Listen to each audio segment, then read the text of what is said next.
Welcome to Moss Marketing Mondays, a.k.a. the M3 Podcast.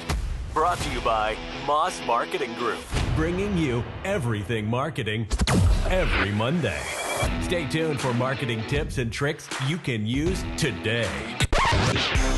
The M3 Podcast, marketing knowledge to help you succeed.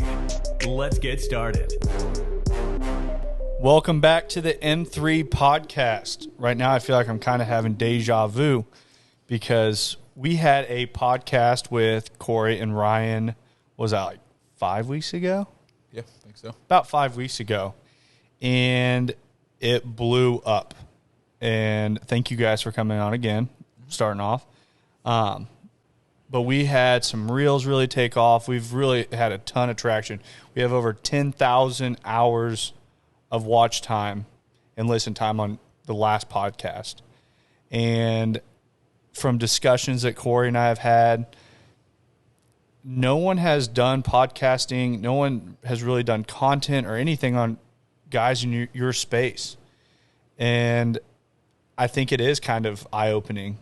And I think that's why it has so much traction. And I feel that your sector makes up a very large portion of, I want to say, blue-collar Midwest America. Mm-hmm. And there's a huge audience for it. Yeah. And the last one has proven it.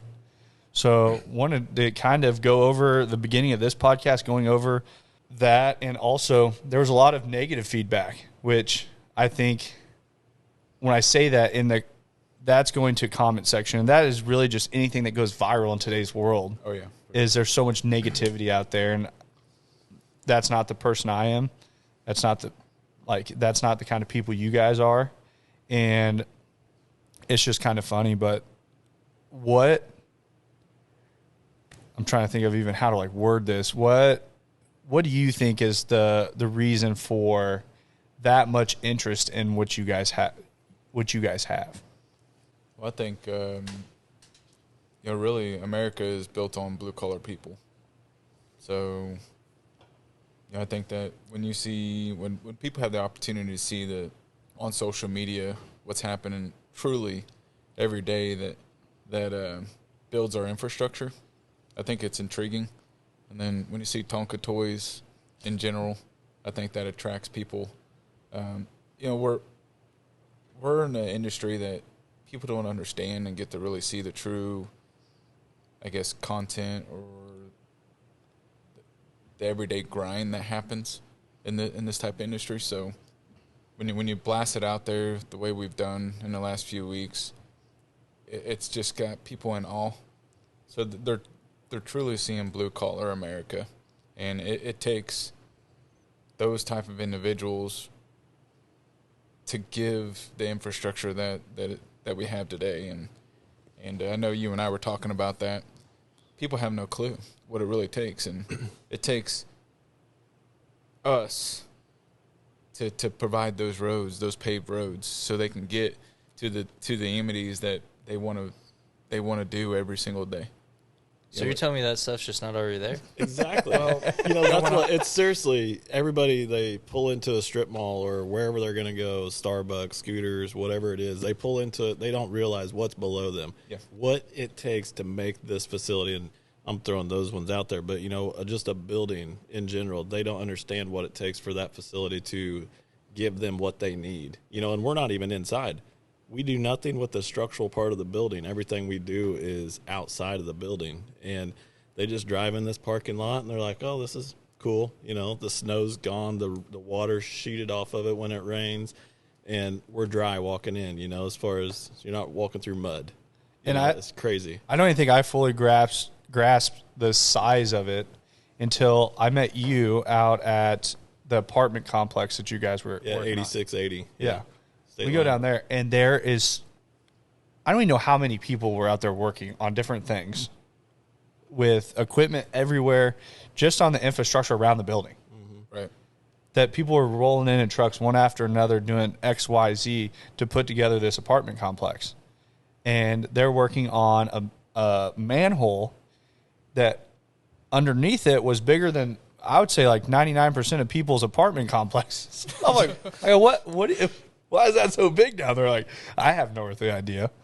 And then you'll drive down the road and you look over and you see these acres of concrete. It looks like big tubes and pipe and all that. Yeah. That you guys are sitting there bringing in and day out to lay and build that infrastructure underneath the ground that no one is ever even going to see. Right.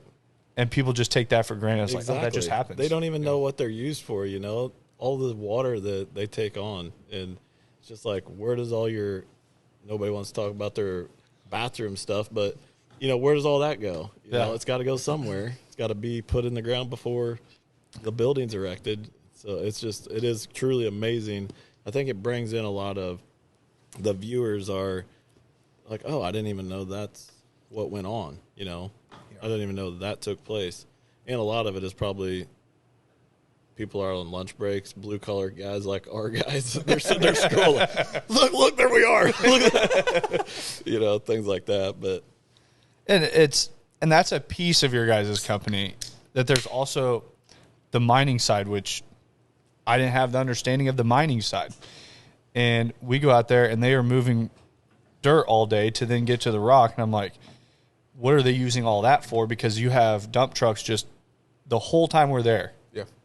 Shuffling out as fast as they possibly can get loaded. So what all does that rock go towards? I mean, it's part of the cycle. It's a full circle. In order to have paved roads, in order to be able to have certain product to build the next product, it starts with rock.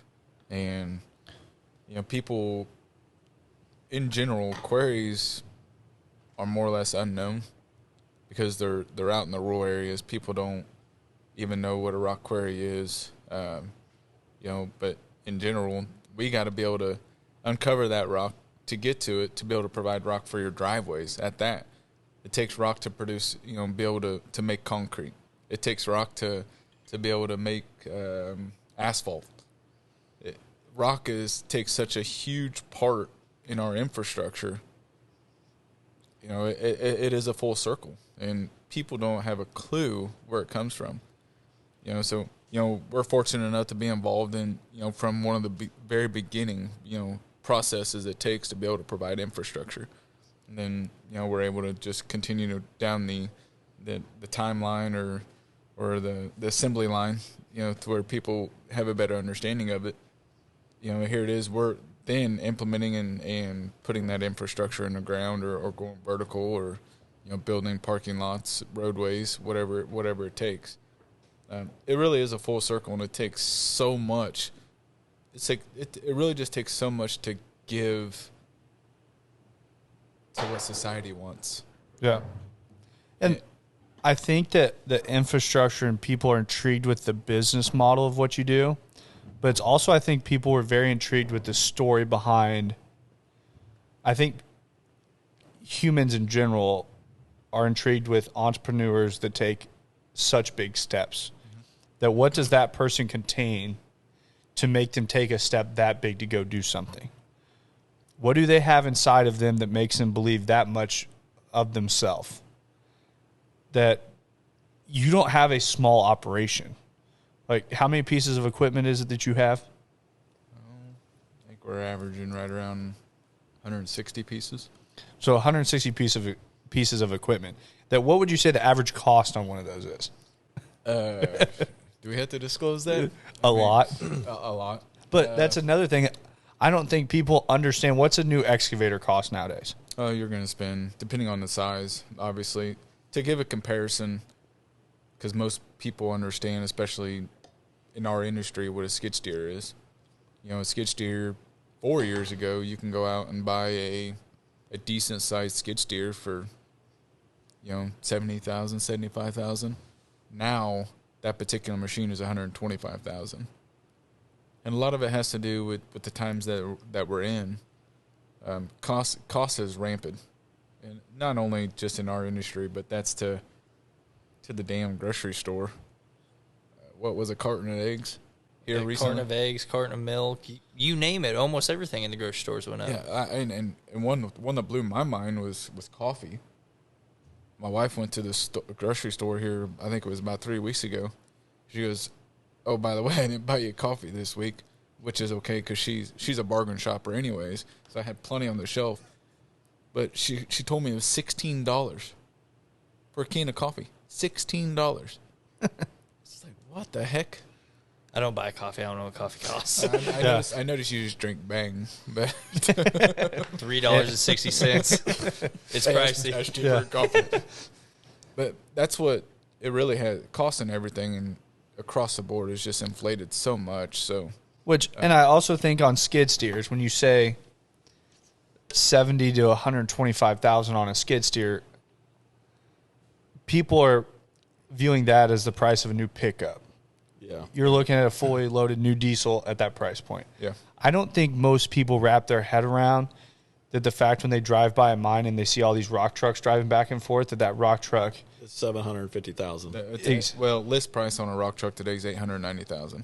So you're looking at 5 of these things driving back and forth. It's $5 million driving back and forth, moving rock. Yeah. So I think at that scale, when you look at, I don't know what those big excavators out there, what do those run? Anywhere, depending on the size. Like I said, everything's going to be size-based. $500,000. Okay. You can go $500,000 if you're looking at a quarry operation. One of our larger excavators are $1 million to $1.2 million. So you look at an operation that has, I don't know, there's a whole grove of rock trucks out there running around. There's excavator. There's even up at the top, there's generators that are out there. There's so many different pieces to make that operation work. And I feel that, I mean, I'm nowhere even remotely close to the scale of like what you're running overhead wise.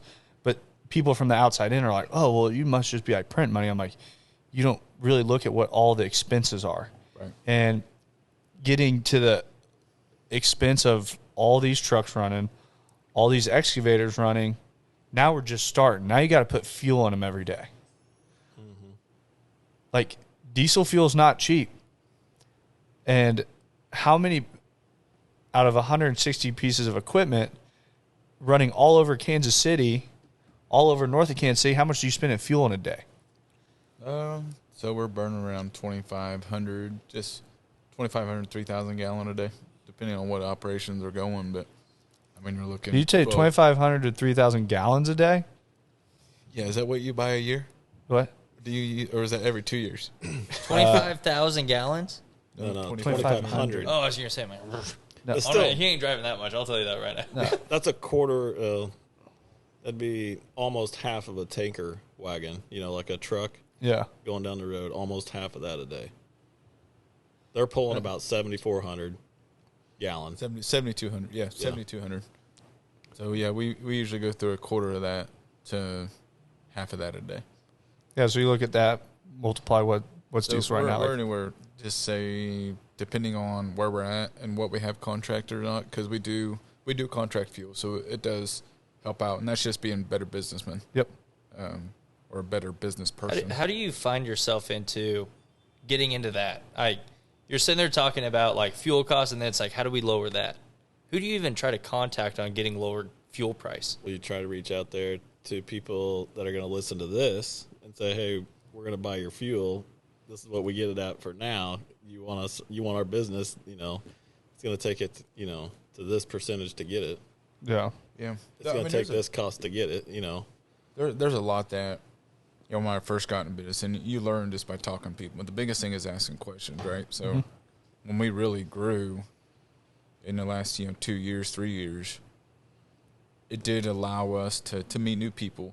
And then when you meet new people, as long as you're listening, they're going to give you ideas. And, you're going to build relationships off that individual, so on and so forth. But, we met some people that educated us on fuel. I had, honestly, until about 3 years ago, I had no idea about fuel hedging. I had no idea about, how you can contract fuel, how you can take advantage. It's not really taking advantage. It's taking advantage of the market. So that's where I really look into, and I dive deep in. So how can we save costs to where we're able to provide a better price for our customer? And ultimately, I mean, that's one of the biggest things I do every day is I try to cut costs and make us more efficient as a whole group, because at the end of the day, it's better for our customers. So, fuel is one of our largest expense. Yeah. So it's a critical path of how we're moving forward. The reason I know about that is we talk about Gold Rush and TV show, and they talk about this fuel burn that they have all the time, and I think a lot of those guys aren't running anything close to what you are, and they're running one job site that has a few pieces of equipment. Right. How many job sites you have running? Kansas City, mines, everything. We average anywhere from 12 to 15 just consistently. You start looking at that scale, that really plays a huge factor into that. Yeah. You spoke in there on listening to other people, meeting other people in there. I am the biggest advocate of networking all the time, coming across the right people, listening to the right people. I feel that it's given me a big leverage up in business space because I deal with so many business owners all the time that I get the good, the bad, the ugly from business owners that are advising me on, like, hey, make sure you don't do this, like focus on this, different things tax-wise. And who were some of the biggest people that you ran into that probably became the most beneficial help to the growth of CP that really made a difference in that projection? Man, there's so many. Yeah. I mean, I can sit here and call out several people and give them our grace, but you don't have to give names. What are some of the most valuable lessons maybe that you got from individuals like that fuel? I'm assuming that just understanding fuel as that being such a large expense, if I don't know what kind of difference in pricing, but if it was 10 cents a gallon, that's monster savings over a year. Well, I mean, just do easy math. 10 cents on a million gallons, what? 100,000. Yeah. So, those are things that it's an indirect answer to the question. The question is one of the keyest things is patience. Yeah. Have patience and believe in yourself and in the people that you surround yourself with. When did you learn the patience side? Dude, I don't know. I don't know if I learned it yet. Yeah, I don't think I have patience yet. Yeah, he has. He's definitely learned it. The last 2 years, for sure. Yep. 2.5. Yeah. I'm definitely different than what I was 2 years ago. Yeah. I mean, I've even noticed that, but still I think we're learning every single day, and I find myself testing, my patience being tested, and you bite your tongue a lot, but you jumped in on that pretty quick. Just because the reason is, and then we tell each other this all the time. When we roll up on the job site individually, I'm in Kansas City all the time, every day, going to all the job sites. I can pull on to a different one every single time, and there's something that I don't like the way somebody's doing something. And you immediately, you have to analyze, like, how they're doing it, what they're thinking, what they're seeing. You have to understand that before you jump to conclusions and just fly out of the truck all pissed off and climbing up into their ass about what they're doing and, frustrating them. And then it ruins their whole day, and it sometimes maybe even a week, So what I'm going with this is not everybody's going to do the same thing the way you want it done, the same way you want it done. It may, point A to point B may be the same cost savings, and productivity, but it's not going to be the way that him or I would do it versus the way either one of you would do it. But so that in the patience part of things, that's where I think you learn when you have as many employees as he does, is you have to learn the way that, say, the way I see things versus the way he sees things, or Houston or Cameron or Malachi, Paul, all the foremans. You you have to kind of understand each person individually and trust them that they know what they're doing to make the whole thing work. So I know for a fact, patience plays a huge role in that. And he's definitely gotten that over the last, since I've been here anyways. Yeah. Something on patience that my dad taught both of us a long time ago. It just took me a really long time to actually implement it and put it in my head. But lack of knowledge to lack of execution. So everything that I learned this in the car space with having a lot of sales guys, I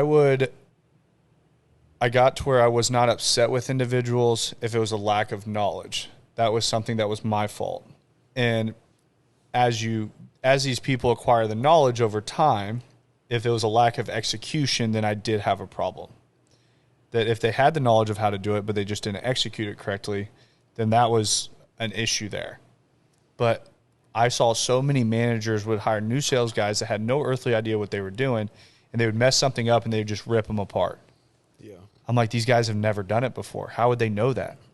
Yeah. You guys have done this a much longer period of time, and now there may be a different path from A to B, but you're still getting A to B, and you may see it differently, but he also trusts your knowledge base of what you're doing. Mm-hmm. So that's where I think that trust comes in, is when that person truly has the knowledge, those foremen that are out there, they have the knowledge of what they're doing, that's where that trust comes in.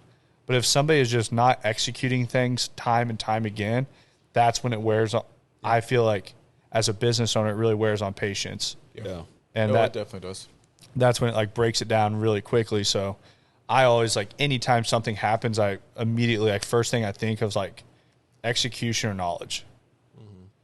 So knowledge, I normally right out the gate, I'll try to back up saying, hey, this is where I need to implement patience. Execution, hey, you know what you're supposed to be fucking doing. Yeah. You just didn't.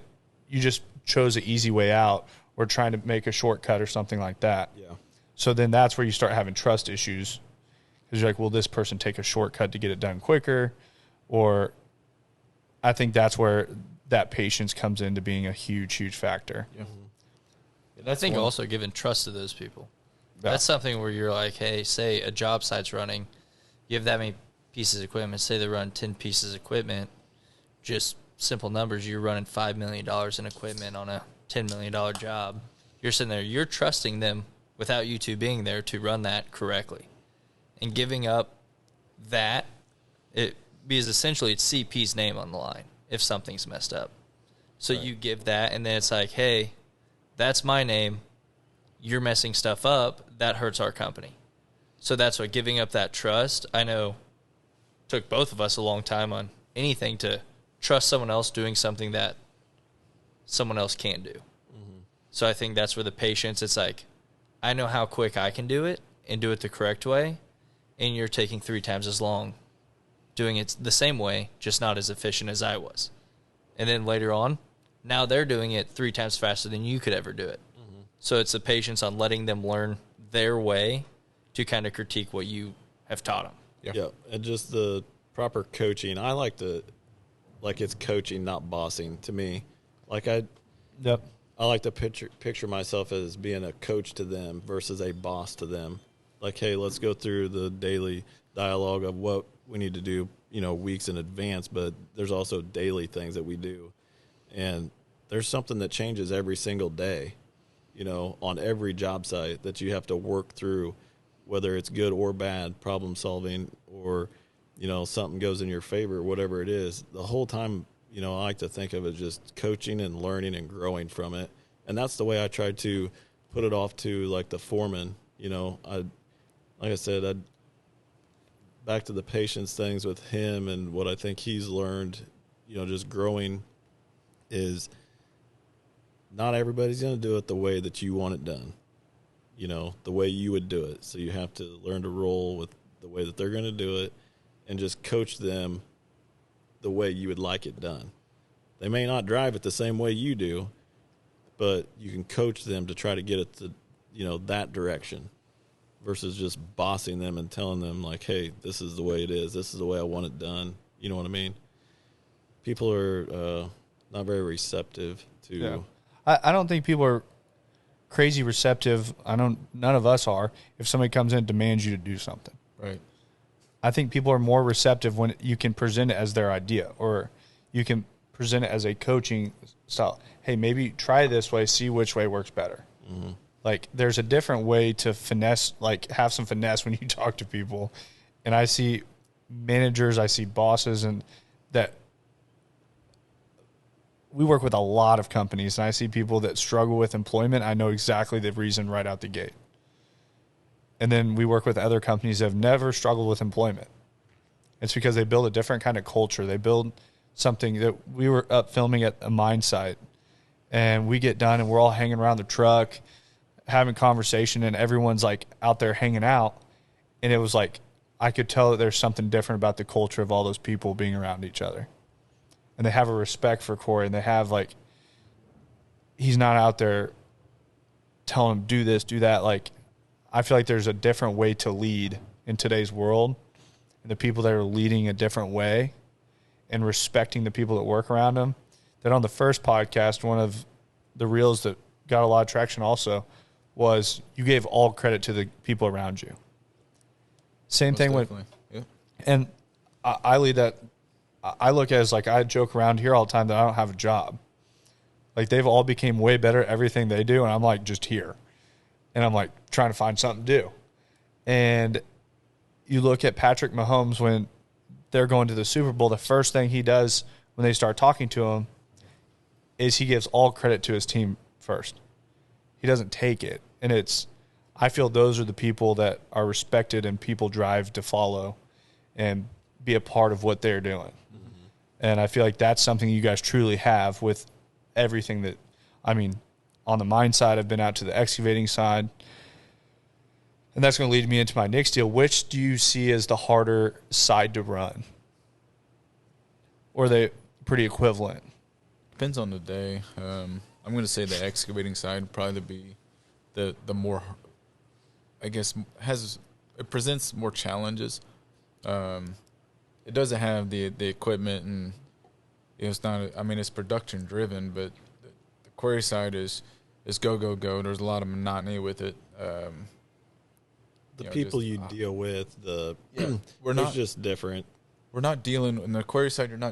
I'm dealing with maybe one or two people, as far as who I have to answer to. On the excavating side, you can get 10 people that you had to answer to and try to come up with a resolution. And when you're in Kansas City or anywhere in a small town, wherever that may be, you can run into challenges every single day, whether it be from, hey, you're going vertical with this building, but my grade or my road's supposed to be here, and you're showing your building here. Well, there's just so many more opportunities of a conflict. When the quarries are just kind of rule based, and we're moving dirt. We're really not designing anything. You get to the excavating side, it's when you say you're not designing anything. When we went out to it looked like a piece of art. I understand. No, we go out there. They are. He's not getting into it. There is art to mass grading, because if you're that goes back to A to B. You and I could go out there and we could throw some dirt in the dump truck, right? I was sitting there fine. But when you gotta make money doing it, there is a route that you take. There is a hill, a ramp that you put in to move it to that side of the farm to be productive and make profit. Yeah. So he's kind of going down. off. He's downplaying He's it. definitely downplaying. When we showed up to this quarry, I'm thinking Corey, like, I'm not thinking it's gonna be too like crazy big.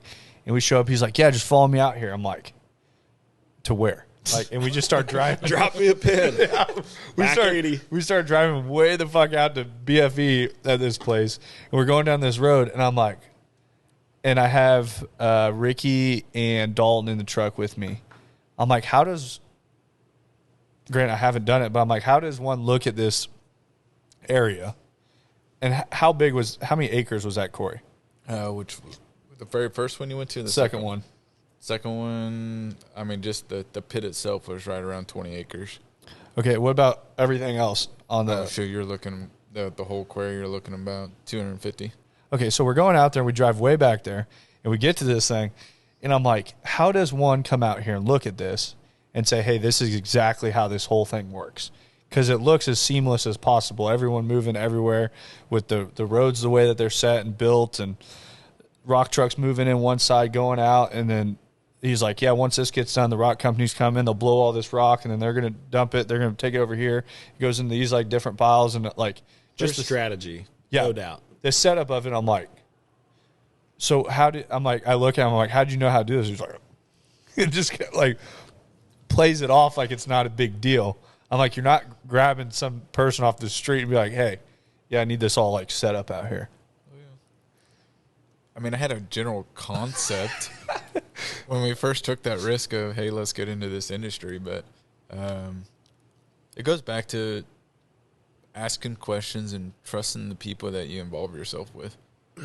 and it really, that is key to being a successful entrepreneur. And hey, I'm not ashamed to say, hey, I don't know this. Can you help me? Or if you ask the right questions, people have the tendency to help. Don't get me wrong. You're going to run across some people that think you're a threat, and they don't want to assist you in any way. You don't want them involved with your operation anyways. You don't want to be involved with them in general in life. So go on down the road. But I was, I found the right people and I asked the right questions, and we got directed in a good way. Hey, we struggled. There was, that first couple months in the quarry side especially. Gosh dang, I was. Well, like, just the little individual pieces that you were telling me when I was out there, like, things I wouldn't have ever thought of. Right. On, like, they had one little area that they were getting done. He's like, I don't like how this is all set up. The rock truck has to go into reverse to go over it. Like, that shouldn't be happening. He's, like, talking to the foreman, getting it all set. He's like, this needs to be moved over here. And I'm just like, the second he shows up, knows exactly what the solution is to their problem. And I had a whole square one coaching call. My coaching call this last week was all on, like, solving problems and being a problem solver. That I feel he who solves problems best gets paid the most. I think you need to ride around with me next week. All week. I'm down with it. Let's go. Hey, when he rides around, I told you I don't have a job. When he rides around the car, he just gets phone calls of people like, "Hey, I'm looking for marketing." We have told him where I just stay out of the office, and for some reason when I get in my truck, I don't know what happens, but the second I get in to drive anywhere, my phone just starts ringing, and people are like, "Hey, yeah, I want marketing." Blah blah blah. Blah. I'm like, and I'll come back and they're like, "Yeah, I drove to lunch, and we got 2 people coming to meet us." They're like, "What?" So he'll be your chauffeur. That sounds good. I have to drive. And drive. Yeah, but I'm assuming that you have probably a whirlwind of stuff, like solutions you have to come up with weekly. Daily. Hourly. Yeah. So what does that look like with all those things coming your way all day, manning all those, and keeping a level head with it? It's very tough. There's several times where I'm just, I'd call him because, hey, I need some help with whatever it is. And, yeah, it's tough, but there's good – when you have good information given to you from the guys in the field, like, the foreman, whatever, that are finding these problems, if they're relaying good information, it makes it so much easier to solve the problem. And we have very good people in the field that do that. So it makes it easier, but it's still stressful. Houston, he helps out tremendously with that. He's not in the field as much, hardly at all. I mean, gosh, I need to drag that guy out of the office. He's getting pretty white, but he's at the computer. He's got the answers right there, readily available, and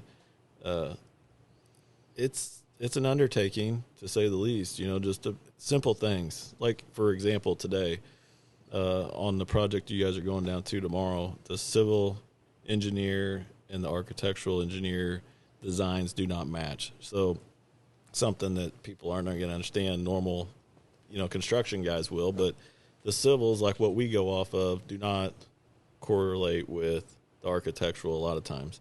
So there's this fire riser that we put into the building before the footer's installed, and then they put their footer through, and then concrete gets poured, blah, blah, blah.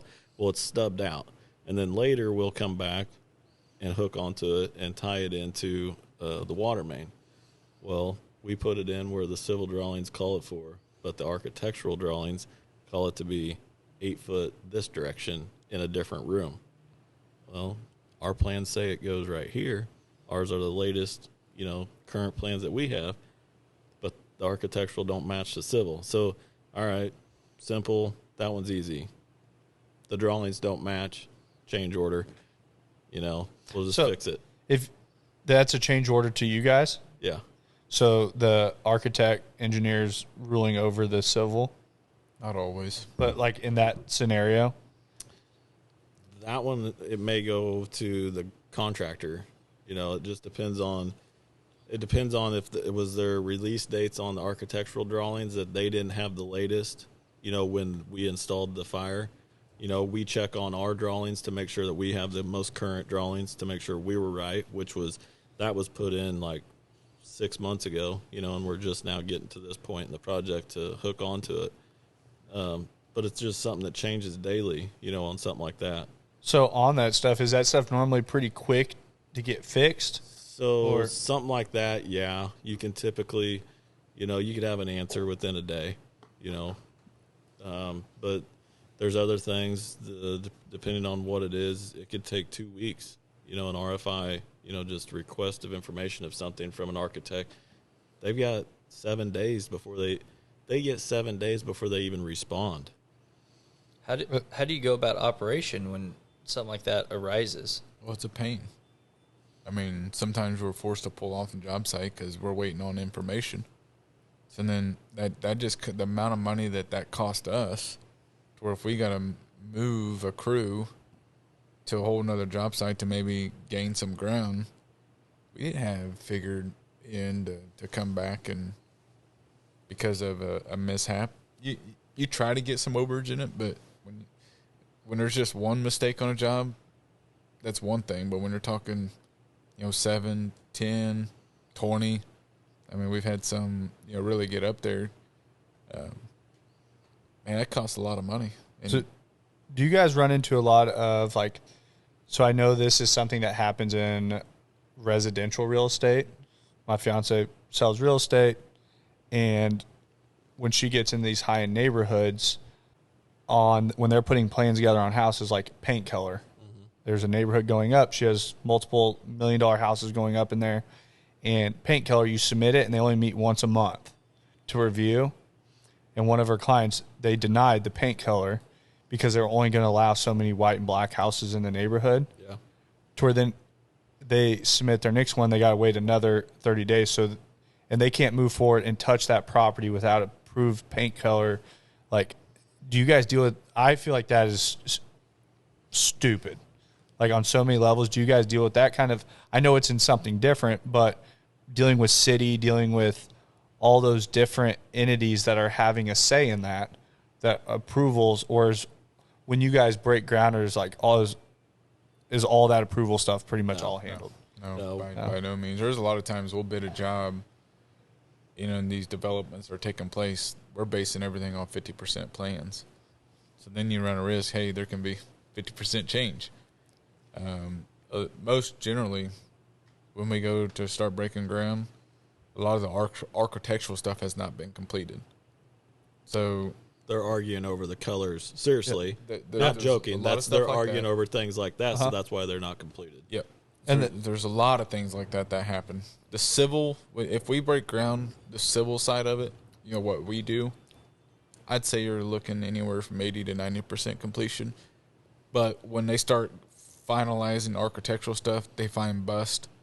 And the plans and the designs, they come back and just say, okay, hey, we need to make this civil adjustment to accommodate this building design. After you're already 80% done.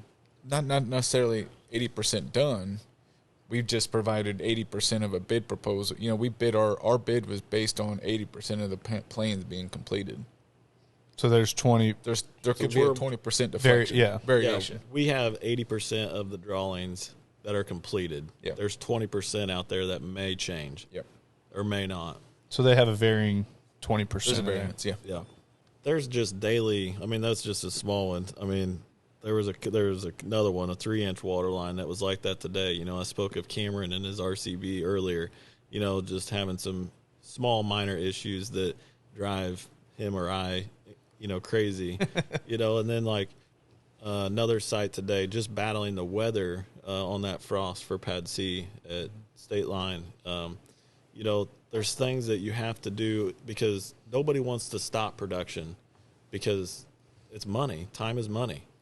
And contractors are only given so many days to build these projects anymore. So a weather day, they only get so many, and a lot of them, they just shake them off. You know, it don't matter. Like last week, we had 2 or 3 days in a row that was not even above 20 degrees, and the nights were down in the single digits. That drove the frost, just this short cold span drove the frost 12 to 15 inches in the ground. That's solid ice, 12 to 15 inches in the ground, that top layer of dirt is no good until it thaws out and dries back out. That is waste at that point.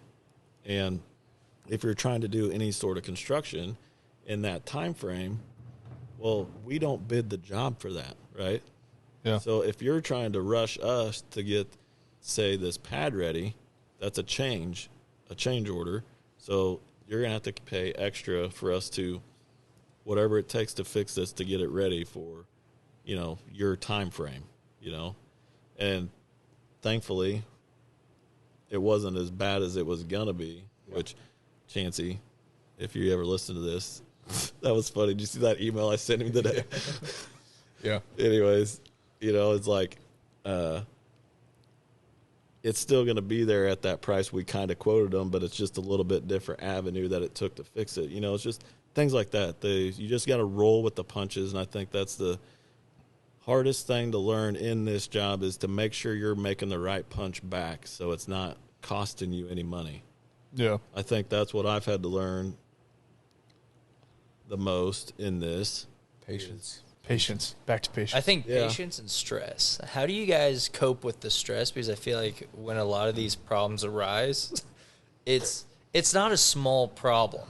You guys played off like, oh yeah, it was fixed, but it's like a lot of people. That's like a detrimental thing. I think the bigger level you get, the bigger your problems become. Like they just scale with it. Well, they most definitely do. Stress. I've had to say it becomes the norm. You know, and you have different stress level in the industry you're in, what you guys do daily. We have different stress levels on our part.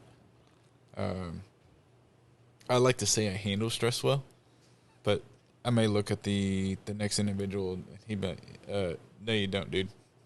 You suck at it. But the other thing, I feel like a lot of people wear it on their sleeve all the time, that you can see people and like they're stressed to the nines. That's what I look like.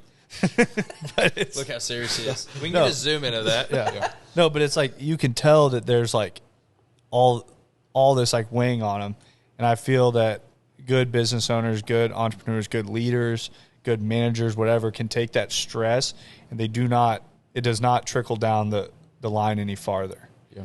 And it's something that I've just come to, like, I live with it. It's not a big deal. Like I had somebody on the podcast, his name was Frank Turnme. He said, if you only deal with money problems, you don't have real problems. And so many people have stress from money, finances, things like that. I've got to where it's like, I do not fear having money, losing money, whatever it is. I have my health. I'm winning every day. That's the way I look at it all the time. I don't stress about any of it. And it was like a certain point where that kind of just like flip-flopped. There was a point that I stressed about money and everything. I'm like, I never worry about eating. I never worry about having water. Right. I never worry about having a roof over my head. Yeah. I never have a worry about having a car to drive anywhere. I'm like, I don't have real problems. Like, when you look at it in the grand scheme of things, we don't have real problems. Not compared to the person that is fighting for their life. Exactly. When you start, and that's where I think we all forget. You know, we get so pissed off and we stress about some of the small things during the day when we realize, shoot, I may not be kicking tomorrow. And we all take it for granted. You know, I take it for granted on a daily basis, and I'd say most people do. I think we all do. Yeah. But when it comes to stressing, yeah, you know, for me, I think I handle it well, but I think some, if you talk to my colleagues, they would, yeah, Corey, we know you're pissed. You just always have that look on your face, or if you're in that mood, we know not to come talk to you really. Or, everyone has that mood. Yeah. I'm just saying. Yeah, that's one thing I think I've improved over, the last few years. I think you become adaptive to it. I would almost say like adaptive and like callous to it. Like I think the more you do something, the better you get at it. Right. It's just like if you go work out every day, you're going to get better. Like you're going to get in better shape, whatever. As a business owner, the longer you do it, the more things you learn.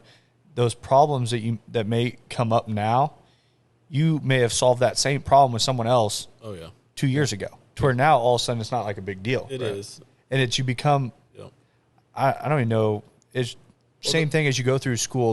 The more you learn, the more the math becomes easier. Right. If you didn't know how to do multiple, or if you didn't know how to do adding and subtracting, and I tried to teach you multiplication, it would be kind of difficult to start there. Yeah. But as you progress, you're adapting to that, and it becomes easier, and it becomes the finance game becomes easier, the taxes side becomes easier. All these pieces become easier the more and longer that you do it. Mm-hmm. It's not like somebody starts one day and like, I was 18 years old, walked out, started my business. It was next day I was blown up. Yeah. Rarely do you hear that. Well, I was picturing you guys. Dane Moss. I'm 28, not 18. I was picturing you guys last podcast when you guys were talking about having one skid steer that you loaned. And then now, if you had an issue with a skid steer, it'd be like, hey, grab one over here. Let's roll it out. It should be it's dead a different later level of today. stress, right? Yeah, so but now that stress you had then, that one piece of equipment can essentially be fixed in half a day. Yeah. But before, it's like, that's going to put me under. But also that having that one piece, and I look at where I'm at now, I look at where I started when I was by myself. That one skid steer, you probably had more stress on your shoulders with that one piece of equipment by yourself out there. Like, Bess is going to murder me if I don't figure this shit out.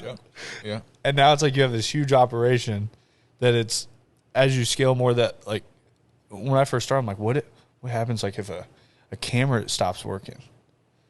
Now it's like I have groves of them sitting everywhere. It's like the whole thing shifts, that what used to be an issue isn't anymore. Right. That you were talking about having a trailer to get that skid steer somewhere.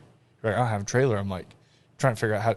Now you probably have trailers sitting all over the place. The issues become, well, shoot, I need another one of these to do that job. Exactly. It's not, you're not stressing about the problems that you're having. It's what do I need to get the next one? What do I need to go there? What do I need to do this? Yeah, and it becomes to grow. Yeah, you're now the growth is there. You're just solving, I wouldn't even call them problems now. You're creating solutions of how to grow quicker. Right. And that's why I look at, like, in so many companies we deal with, certain entrepreneurs look at solutions of quicker scale and growth, and certain ones focus on the most minute problems day in and day out. And when they start looking at solutions to growth, you start seeing different things happen. Yeah. That you may have that job that comes to you, like we talked about when you got into mining. You're like, you know what, I'm gonna put it on the line. We're gonna make this happen. Most people have been like, you know what, I'm pretty content with the excavating side. We're making it happen over here. You also that said seems those pretty first few risky. months were little on the edgy. Were you thinking about getting right back out of mining? No, I mean, no, he signed the paper already. He had rock trucks now. 30 months. Yeah. I don't think I had a choice. Yes. 30 months lease. There was no choice. There was no choice. So I wasn't going to accept failure. I mean, and obviously I didn't.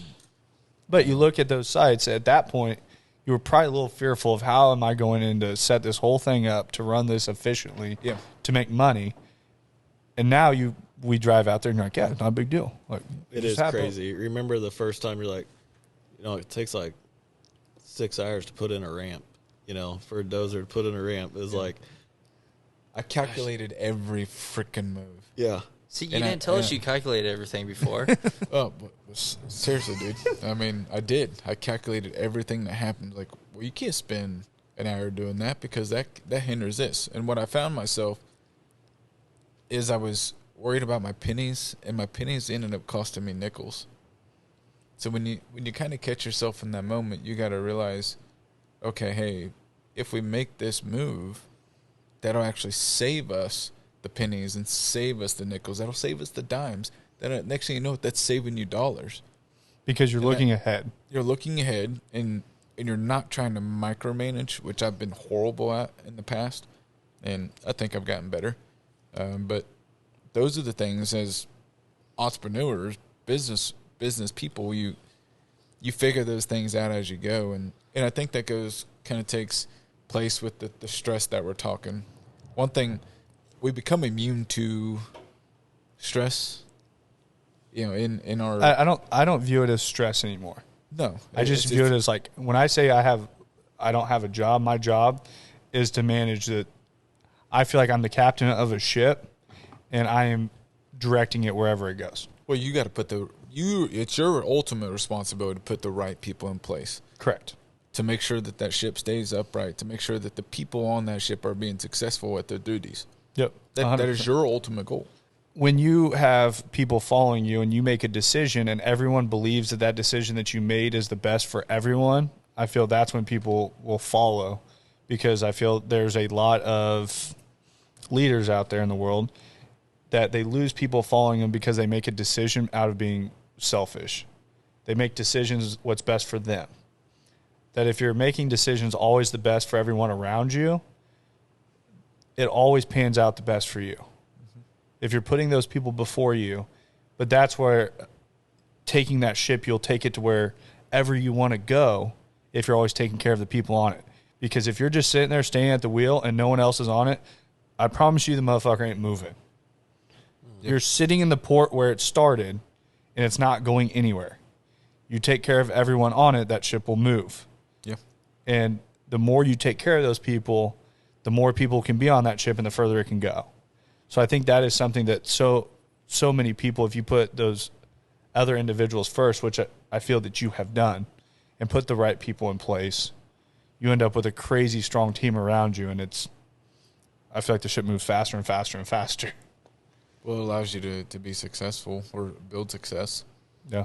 There's times in my position, your position, hey, we may not be able to do certain things that your coworkers want or need, but it's ultimately up to us to make sure we're taking care of the people on that ship.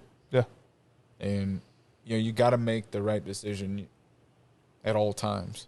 May not end up being the right decision, but in your gut and your know-how and what you've learned over the years, you feel like you're ultimately making the right decision that not only makes us successful as a group, but in the end, you're looking out for all of us. And that's where some people get so focused on money. Way too many people.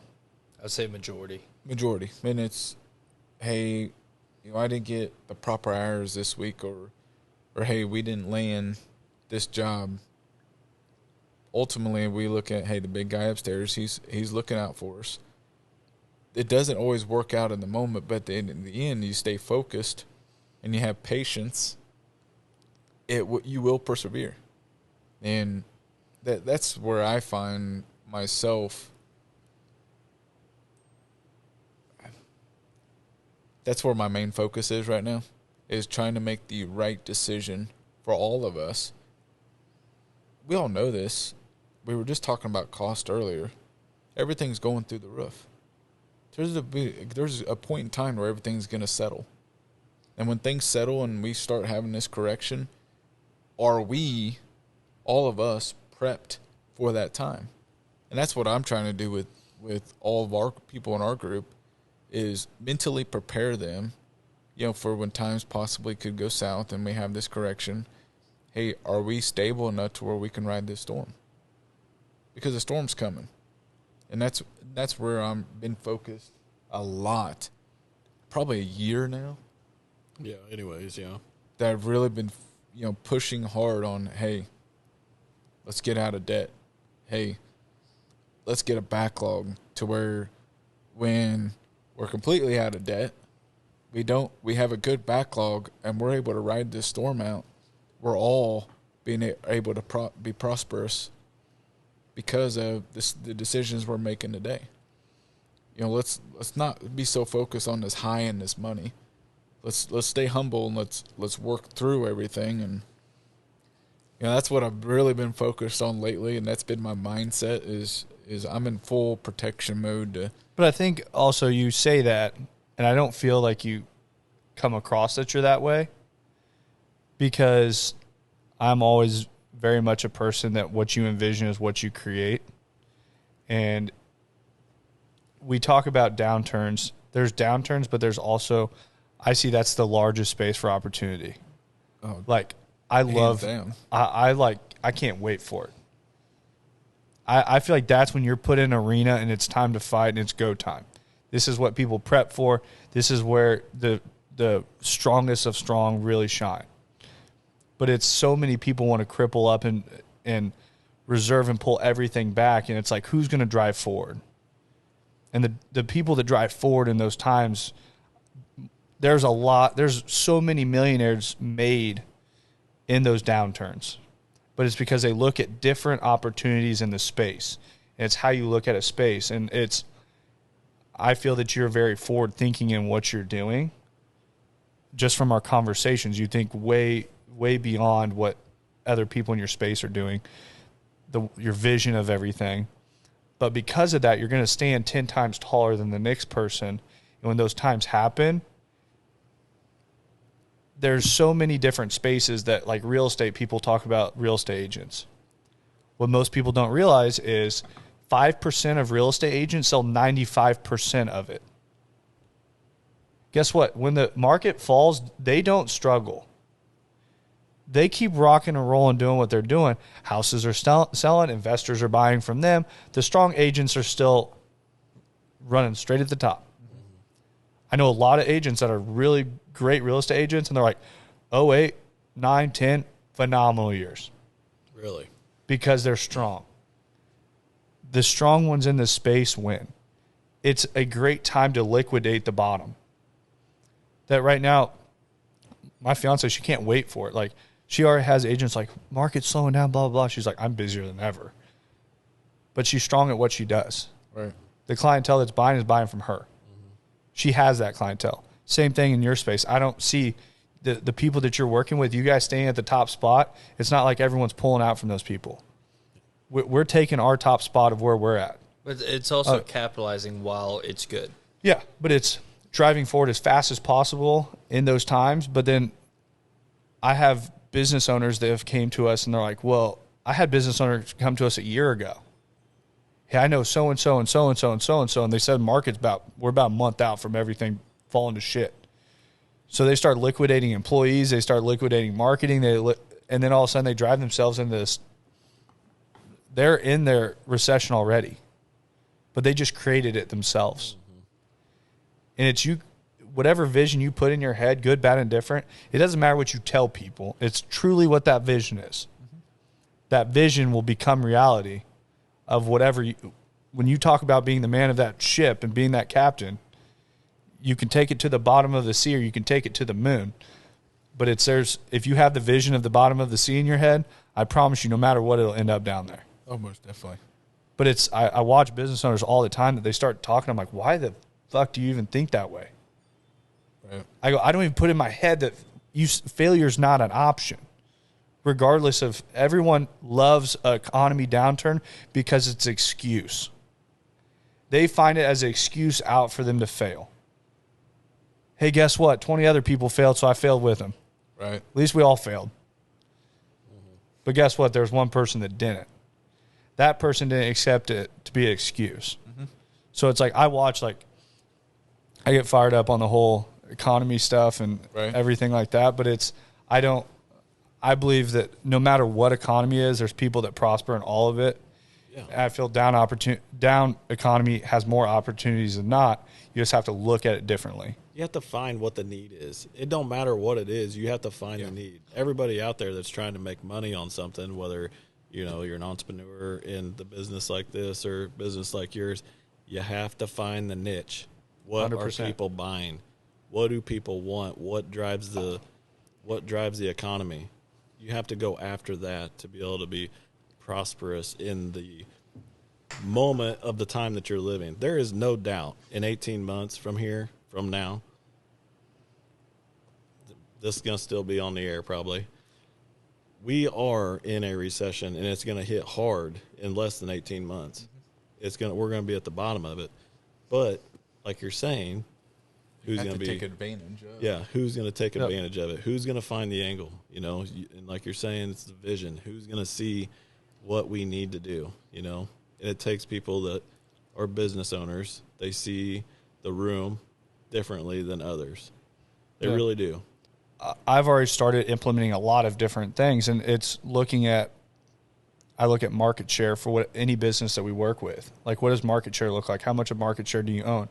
How do you capitalize on more market share? If it's a cheaper market, like, how do you capitalize on that also? Like, we have high dollar websites that we do that I realized really fast that if I spent $2,000 of marketing ads, then it would return me a $6,000 to $10,000 website. But on that, I also said no to about 20 business owners that couldn't afford it. So I start leasing websites at $150 a month, and now I get every single one of them. I own the market share, the high and the low. Right. But it's like, how do you look at that? And when I started doing that, people were like, that's fucking stupid. I had multiple people tell me that it was a stupid idea of what we were doing because, like, that's a waste of time. Website's worth a lot more than $150. I'm like, yeah, but I get $150 the rest of the life of these people being in business. I get 100 of them, I make $15,000 a month, hands off. Mm-hmm. That just comes in, and that continues to grow. Mm-hmm. But it also gives them a different avenue to offer a solution to a problem that no one else was fixing. Right. There's a different perspective on any problem that there is. Who can solve the problem the best and most efficiently for the most people that they can help? Also, you fix that problem, how many more people does it put into our ecosystem that we can help out? That there's people that we help out on those that then also, okay, we need content. Hey, we need this, we need that. It puts more people into the funnel and the ecosystem of us. I feel like you guys are capitalizing on multiple different markets. I feel like, and I could totally be wrong on this, how many people are you competing with on the mining side around us that are, none of them are local, right? No, I mean, I think we have a good control on that market. We provide a good service, so, people call us and ask us to, do this work, and I'd say overall we do have a good majority of control.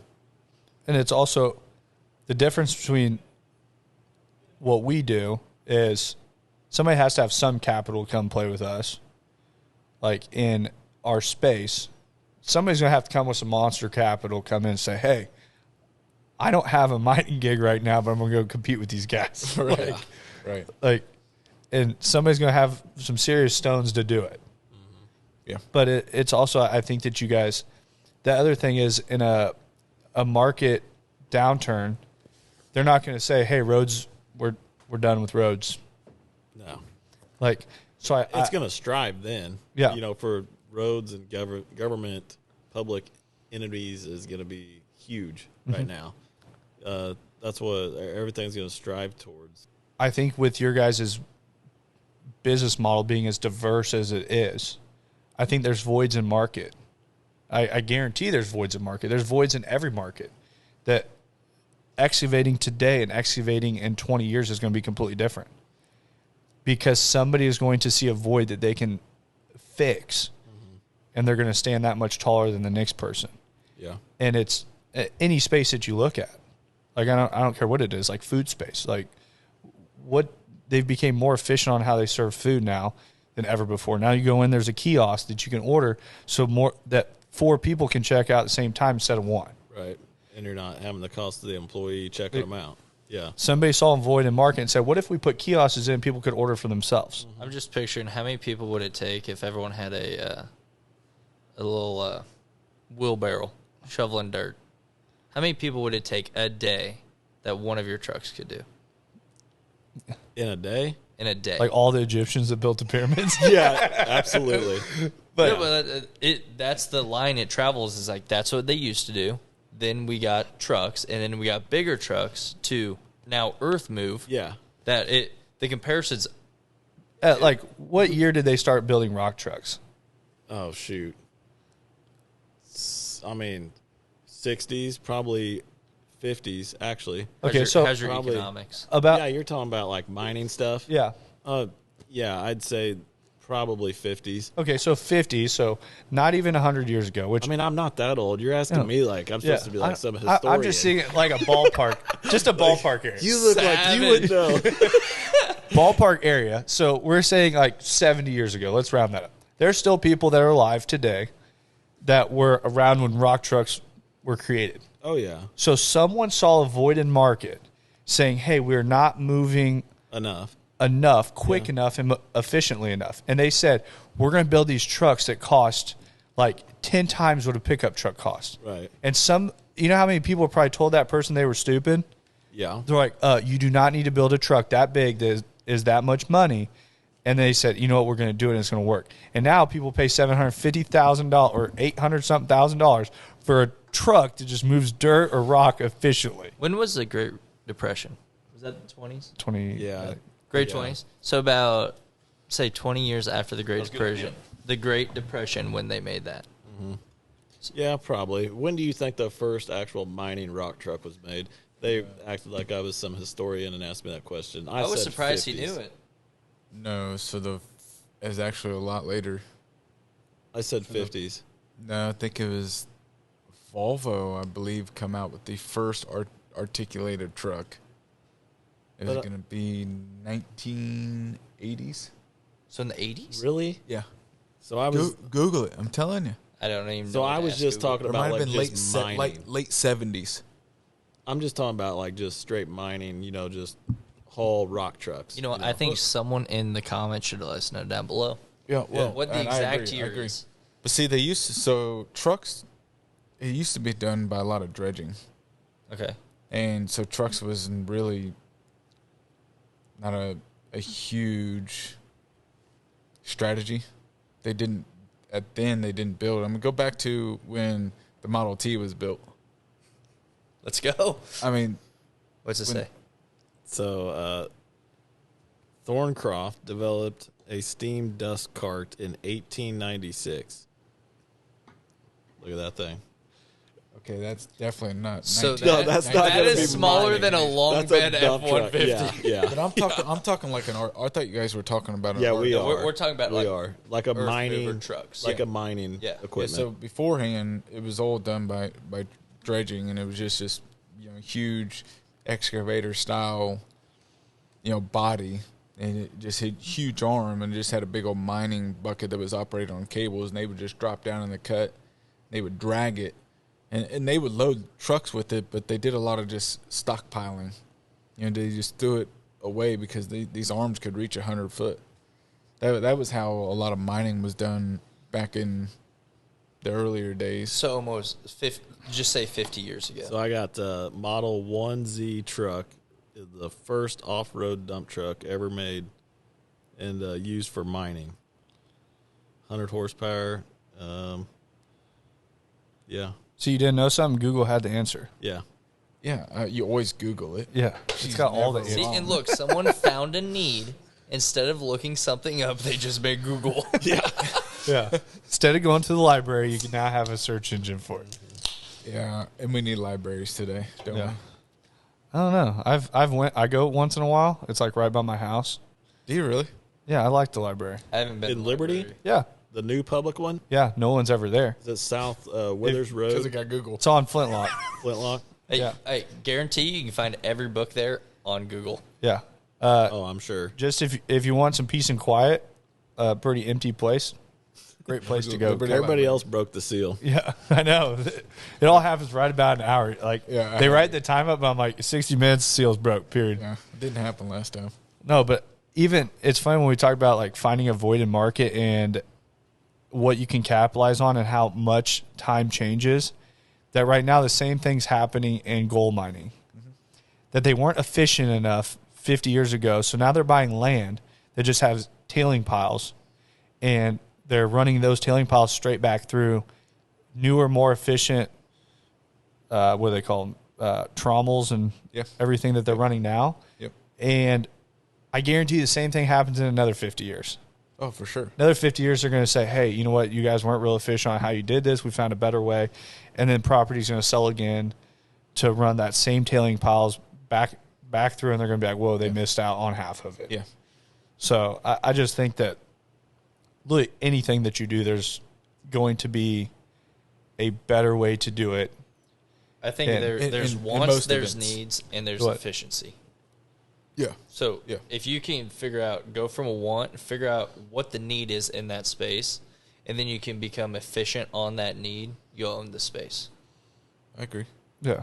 I agree. That's how I look at it. So what do you see in the future of excavating and mining? What would you see as, I always am intrigued at looking at the future of what things hold.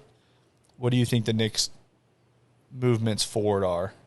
I think autonomy is going to be probably the biggest step in our industry. And we all talk about labor force, and one thing that I want to make a change, and I know Dane, you and I have had this conversation recently, was understanding our industry, understanding the blue collar people, and don't be ashamed to work in our industry.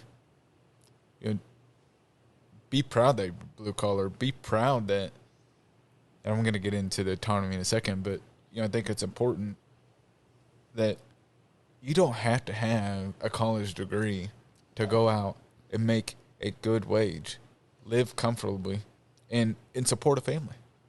You literally don't. And I know so many people that have been forced, whether it was from their parents or they just felt like it was the right thing to do was to go to college, get that degree, that have been jobless, that wasn't able to really even get a job that met the criteria or the degree that they studied. And they end up becoming a blue-collar worker. And if they would have just become a blue-collar worker, would their 401k or would their retirement been that much farther ahead because they didn't spend 4 years in college getting that degree? Typically we find that the blue-collar worker generally makes more money anyway. Just started with a little bit of debt. Yeah, just a little bit. In my case, yes. But that's the one thing that I think we really want to emphasize. Don't be ashamed to get out there and get your boots muddy. Don't be ashamed to be a laborer.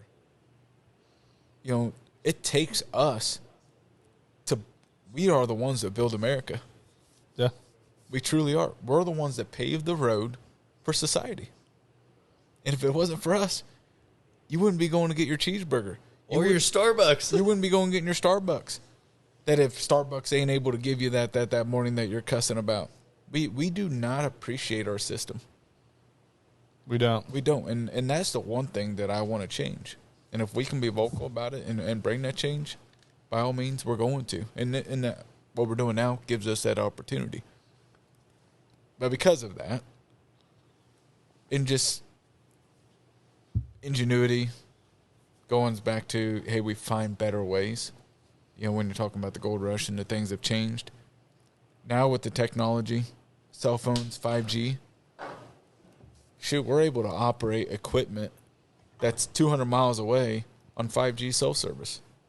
We can literally sit in this room today, have screens around us, and we can operate that piece of equipment. It's an autonomous machine. You're going to have work from home skid steer drivers. Seriously. I've got a buddy that has a skid loader. He's in the tiling business. So it's more rural, for farms and whatnot. He's got this program. It's on a Bobcat. I don't know if I've told you this or not. It's Ryan Kronk from Mound City, Missouri. But he's got it on his phone. You know him. He's got it on his phone. He can unload the skid loader off his trailer. He can be in his tiling machine. I think it's got a limit. It's like his is like 300 yards away, but still 300 yards. And drive his skid loader to him, backfilling and whatnot on the way. Believe it or not, I was part of that technology. Oh, you were? Yeah. I didn't know that. I was on a big non-disclosure, but I was flown up to North Carolina. Is the non-disclosure good, or do we need to cut this? That's expired, so I can talk about it. Okay. So I actually was flown up to North Dakota a few years ago, and that was one of the first things they did. Of course, signed a paper, but I was taking this facility, and they gave me a cell phone, and they said, "Okay, this is what you're going to do. Hold your phone like this. You got 2 joysticks on your phone. I want you to operate that piece of machinery." And I'm just kind of baffled, like, really? And, you know, our parents said playing video games would never amount to anything. Now, looking at it, I'm like, you know, if I would have kept playing a little Call of Duty, I think I'd be doing all right. Mario on the Nintendo. Think about now if they run it all via, like, Bluetooth-wise and everything. How does it run off of, like, is it – so I know, like, on our – I think it is Bluetooth. It's Bluetooth. Yeah. So it's probably Bluetooth into there. It probably runs off of Wi-Fi or 5G or whatever. It's all self-service. But I'm wondering if there's a way that you can – it's like we have gimbals and everything for our cameras that they run on, but you can actually set them up to a Xbox or PlayStation controller. And think about how – I feel like it's almost harder to operate stuff on your phone, like joysticks. Yeah, it is. Because you're like – it's all – if you had like a PlayStation controller and Sure. you could run skid loaders back and forth all day long. And the second you guys get one of those trucks synced up to an Xbox controller, I know where this is I going. will want be shots. there. We'll do live 2 filming weeks. of Yeah. 2 weeks out each month. I'll be I'm there telling operating you. this. 10 years. You asked what does the future look like? I'm telling you, 10 years, you're going to see a lot more autonomous equipment in our industry.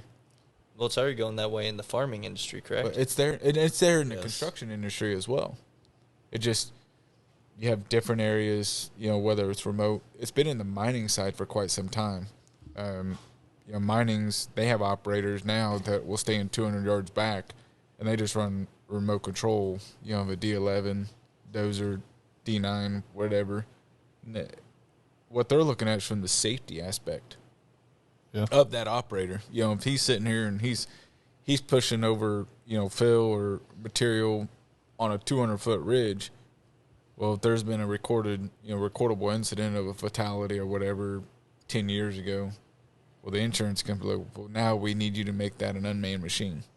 No different than a drone. Yep. It's the same concept, that same technology is going into our equipment today on the agricultural side and in the construction side. And it's because of what our capabilities are today with today's technology. We can put up boundaries. You know, there's a wall here. We can tell that machine, hey, we provided you with the information that there's a wall here. Don't hit it. So, and when I was flown up to North Dakota there a few years ago, that was the technology we were seeing. They had mannequins set out on this field and just like, hey, drive towards that mannequin. Do you want me to run over it? You're not going to run over it. Okay, I'm controlling the machine. I can run over it. It literally won't let you run over it. So that was just because it was able to detect a human body at that. So there's so much technology that has been involved in today's society or today's world. Yeah. That, hey, the opportunities are endless. You know, Brown was thinking he was going to tell a really cool story, and then you totally yanked it and be like, hey, I was actually a part of it. Yeah. No, but to the technology side of things. Let him tell the story. No, I'm not going to tell the story, but he's not wrong. I agree. There's going to be a lot of jobs taken from virtual things, whether it's remote controlled, you know, not manned, you know, or womaned, whatever it is, the machine, whatnot. But I don't think it's ever going to fully be able to take its place. Which that's, I think the same thing with, it depends on what you're doing.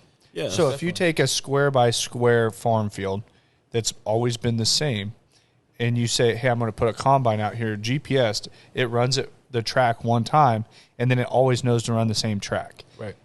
That is something that can be done without a human variable involved. There's so many aspects to that because I was in that industry. Yeah. And that's why I say it's never – I'm not going to say never. I'm thinking on that like it's possible. Yes. I'm thinking on what you guys do. More possible versus – There's more variables involved. If you say, hey, like, and granted, there's not perfect – I don't feel like there's perfect square by square farm fields that you go to. It's not even just that. Yeah. It's the problems that you encounter. What happens to the machine? What is in front of the header if it's just a combine? What is in front of the header that the sensors or whatever doesn't pick up? It's like a Roomba. You know, they got these Roombas that sweep the floor. Okay, I'm going to use that as an example. There's one that if a dog shits in front of it, there's a commercial, it smears it all over the floor. Okay? Then they made this other one that's, it's got this camera and whatnot. It senses it. Oh, it's just going to go around it, right? Okay, same with the combine. So you're out in the middle of this perfectly square 120 acre, okay, or 160. 160 is going to be square or rectangle. Yeah. But whatnot, if you've got to where it's balling up, and a lot of people aren't even going to know what the hell I'm saying when it's balling up, is that tractor or combine going to, okay, I know I need to back up, raise the header, change my fan speed, change my header position, change my controls because the moisture of the humidity is causing me issues. Those are things that are never going to be able to be unmanned. Mm-hmm. Because it happens so fast. It's going to require the human element. So is that why in a lot of those combines now, they run and operate themselves, but still that person sits in the combine? Yeah. I mean, I've ran them thousands of hours in them, just not driving it, operating it. Just don't touch the wheel. Turn it around at the end, hit resume, hit a couple buttons, and we're going. But you still need to physically be there for the problem solving. And that's also, I think, on technology, on how fast it's changing. I used to be one that I think there's human element in a lot of things, but it's also I look at how far drones have came in the last 3 years. Yes. Yeah. 3 years ago, the camera that comes on a drone now, the drone that we fly, I can be damn near far enough away that you can't even see me, and I can zoom in. I can tell you what kind of shirt you're wearing and probably what size it is if your tag's hanging out. Right. And now, 10, 15 years ago, people were carrying around this monster block on their shoulder. Look at cell phones, and it's I look at technology, and am I smart enough to solve that problem? Probably not, but I'm probably not getting paid what Homeboy's getting paid to figure out how to figure out the humidity in the combine. Yeah, right. But there's somebody out there, their full-time job, they're getting paid millions of dollars saying, hey, we need to figure out how this combine tracks humidity the whole entire time. Done. And that's where we it's already read the humidity. Yeah. We already I know the barometric pressure. Why can't we correlate that to the machine and say, hey, humidity is getting high, the beans are probably getting tough. So that's where there's probably somebody out there that's getting paid for that. And I sit there and think about it on these cameras now that come out and on the stuff that we deal with and how fast that adaption comes on certain things that I'm I really wish they would fix this. And then bam, next year one comes out and they're they did fix it. Right. And then it's we think about something, we're how would they fix that? And then they come out and they're well, they fixed it. Yeah. So it's just, I think that evolution out there, and I feel more people I feel like a lot of those big companies have so much money behind them too. I feel investors are becoming heavier. With the AI in today's space, with what just artificial intelligence can solve by itself is already getting crazy. That there's English class is done. Artificial intelligence just ended it within 30 days. It is so crazy that you look at, I can now get on a computer and say, hey, I need a 3-page paper on the Great Gatsby that's 3,000 words. It'll kick it out to me in 3 minutes, and it's better than anything you've ever read. And then you can throw it into a different software because now they make AI to see if something's written in AI. And now you can throw it into this software, and then it'll rewrite it to where it can't generate that it was even done. I can go turn in a paper that took me 5 minutes for my English class that does not have a single grammatical error in it, does not have a single spelling error in it, and it was all done within 5 minutes. That sounds suspicious. Why was that not available? When For real. But it's like you look at that, and they now have AI that I can take 10 pictures of Corey, and I can throw it into a system, and it's going to generate me 200 cartoon figurines that look just like Corey. Bobblehead.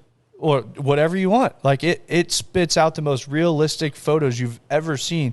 You in cartoon format, like if you were in a movie, not even cartoon, like, I mean, they're realistic looking. Like if I took a picture of you, I could get a Call of Duty figurine of you like that. Yeah. And there's people that had jobs out there that made cartoon or made drawings that are realistic looking drawings that now do not have jobs because of AI that fast. Right. But there's certain people out there that look at it as like they're not going to accept it, but they're going to get left behind really fast. The people that accept it and they say, hey, how can I utilize this to be more efficient in what we do? That all of a sudden this writing AI came out and I'm like, hey, we can hold 3 times the amount of work. We're going to hire more salespeople. We're going to take on more work. Right. We need more content people. We're putting the efforts over here. But then there's other people like, I'm not using that. We also had a client. He's like, have you heard about this and are you using it? I'm like, we have heard about it and yes, we are using it. And he's like, all right. He goes. That's why. He's like, you guys are really like on the cutting edge. I'm like, that's why you pay us. I mean, it would be beneficial, no doubt, to not have. I mean, no offense to any of our top hands. Our top hands are awesome, and I wouldn't trade them for anything. But it would be pretty cool to have a remote control top hand that got you all your supplies for your hoe operator, for the ditch guy, that hooked it up for them. You know, it eliminated one extra body that was all remote. It would be awesome. Yeah. Would we dive into it? Absolutely. Well, just think but now we're not getting rid of top hands, but what could they accomplish if they had that? They could now take their workload from what they do now to double or triple. You're going to be more productive. So can you establish another crew? Exactly. I mean, there's so many other opportunities, and that's part of being an entrepreneur. You have that mindset. Okay, now what can I do with the cars that I've been dealt with? Yeah, I have this staff of X amount of people, and I just figured out how to. A lot of people like to use the word eliminate. I think relocate's a better word, where you can then take that position that can be manned. You are now more efficient with what you're doing here, and you can take those people and start another crew. Yeah. And now having 12 job sites, you can have 13 or 14, become more profitable, put more money into more people's pocket. I think that is where the space is going, and I think that when people keep up with it and they want to be the first one to accept the technology when it's here, instead of a lot of people like to put these blinders on, just act like it's not there. So just something so simple like Northwest Missouri, even the state of Missouri, just this EV stuff, and almost all of our equipment can be electric, right? Yeah. I'm not seeing very many contractors out there going, yeah, sign me up, in Northwest Missouri. Yeah. Right? Or Missouri in general. I think people are also iffy on electric due to it's really new still. Now imagine where I was going with that. Yeah. Now imagine putting an unmanned piece of equipment on your job site. But I think about it's new in the sense of you don't know if I put a piece of equipment there and I pay, I don't even know what this guy is making, but I put a piece of equipment there that's directly correlating me money back, which I know you have fuel expense, but then you're still going to have electrical expense. What is longevity of this machinery now? Well, I mean, a car, changing subjects, into that, but electronic, all that stuff is trash. Which in just a few years, literally the trash. few years that it's been out, their track record's not great. Right. Rivian's going to be bankrupt unless the market share becomes astronomically huge really quick. They are spending entirely too much per acquisition of clientele. Mm-hmm. The market is not stable in what they're doing. The huge influx of trying to produce these batteries is not stable. Like all the factors of it doesn't make sense. So it's like, I look at it as, now if you bring me a machine that says, hey, it has like, I don't know how many hours that you put on one of those rock trucks, that they 15,000. I would say if this said, hey, we can get 15,000, 20,000 hours on this EV. now we're playing. Like now that's a conversation. Now you're at a conversation where they come to you and say, hey, we have all these out here that have 20,000 hours on them. We've been running them nonstop since they were built. And they may have done this. I could totally be wrong. But these have 20 hours on them. This is how they've held up. This is what maintenance looks like. This is what you're going to save per rock truck per year maintenance-wise. This is what you're going to save for diesel per year on every one of them. This is your saving. Now all of a sudden you're contracting guys that are buying them. Mm-hmm. I think, and I don't know how they're coming to market with that stuff. I see it, but I don't know if anything on those. So I'm no, not to date. You know, I think there's some stuff that's in the works, but there's so much unknown. You go to the rural area, and it's, let's pick on farmers, let's pick on mining, not the Kansas City or St. Louis or wherever we may be in the suburbs or the city life. Where are we going to get the electricity from? Yeah. How are we going to be able to charge those pieces of equipment on a daily basis? For one, we already hear daily, well, we don't have the grid or the infrastructure to support if everything went to electrical. Do you get the thing in the mail saying, like, during the summer, you need to cut your AC down to, you need to have your house at, 76 to 78 degrees? I'm like, no. Yeah. And it's like, you kick rocks. No. Yeah. It's like, in the winter, it's like, you need to have your house at, 55. I'm like, again, no. I'm like, I'm not doing it. And I guarantee you 95% of the people. No, they're sending probably, them, they probably say 100%. your neighbor's electric bill was down 25% this month. They send those out, and it's like, good for them. Yeah, cool. Yeah, I'm like, hey, I'm not Piece doing of mail that. away. When I'm getting in my truck in the morning, I'm like, hey, congratulations on your electric bill last month. Mine was double the price, but I stayed warm. Yeah. You know, the funny part is they probably think the same thing. They're probably like, oh, I was going to say that to you. Yeah, you know, I thought the yours was fuckers are lower just than sending mine. that- But so say some magical thing happens and they say all of Kansas City and surrounding area infrastructure tomorrow we're going to electrical and all excavating, mining, all that. I don't think that's possible. No. Even close. No. Even if they said a quarter of it. You know what the profit loss would be if they forgot to plug in the machine one night? For real. No What shit. if you came Seriously. in and Timmy out there calls you, he's like, hey, Corey, I forgot to plug in my truck last night. Yeah. You would flip shit. You only Yeah, have 4 that would trucks be- running instead of 5. No, seriously, that'd be a whole new set of patients. Yeah. there. It There ain't really enough would patience. Yeah. be. It really would be. You better grab that diesel generator and get Just that drag it sucker behind you. charging. Put it in the bed. But that's how they fix things now. It's like an electric car dies on the road. They Yeah. bring a generator to come charge it. Yeah. And I'm sitting there, I'm like, They're going to have an add-on for those trucks. That's going to be a generator on the truck that you can then plug into the truck to try to charge it while you're driving it. Yeah. Hey, and I'm all for, technology and making things better, and if it helps our environment, whatever we're doing to it today. let's get really controversial. You really want to? No. No, but also people that go for all-electric cars. Yeah, because you remember what I did to Rico? No, let's not get controversial. I don't want to drag you out of the podcast room. No, but when people go to all-electric cars, I don't think they look at the math of what goes into actually producing those batteries. You look at those huge mines, which it's funny how Americans, which I think Americans are the worst when it comes to we're great at what we're doing for the environment. We just ship it out to other countries and have them do it. Like our trash, we ship it to China and then they dump it in the ocean.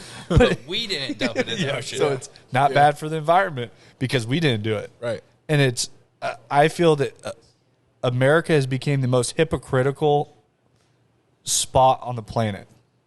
That it's the American dream. Just because somebody else ships something over here that's bad for the environment doesn't mean that our hands are clean. Right. but that's how we like to think here. And I do not understand our thinking process sometimes.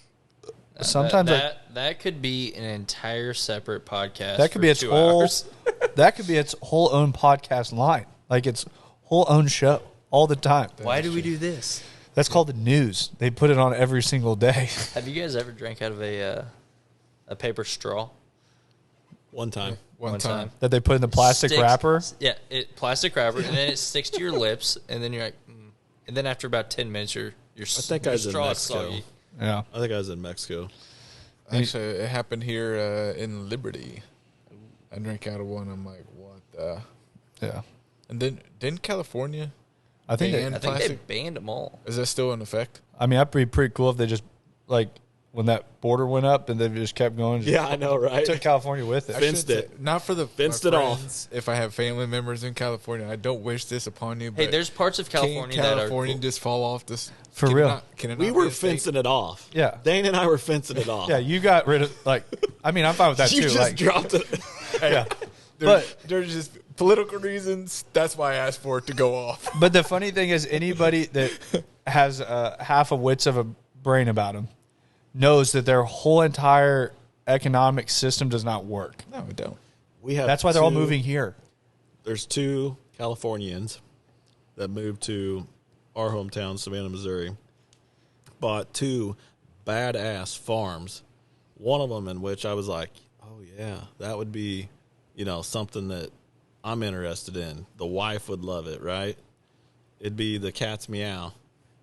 Californian comes in, swoops it up.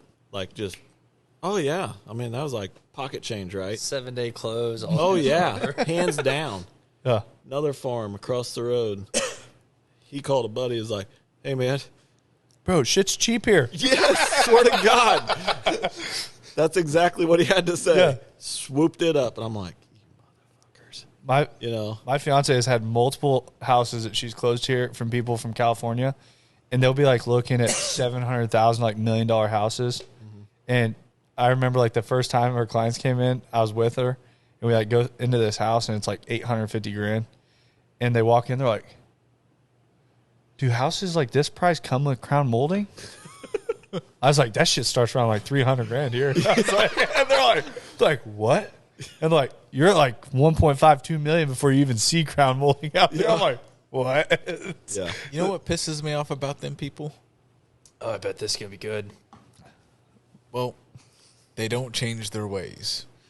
So they complain. Yeah. They complain about where they was And bring it here. and they literally bring it here. I will say it's like 50-50 on that. There's some of them that it depends on, I feel like, where they're at in California, because I do feel like there's parts of California that Northern don't. California, you're good. Yeah, they like come here and they're like, "I just really can't deal with the whole entire state anymore. I don't want anybody associating me with them."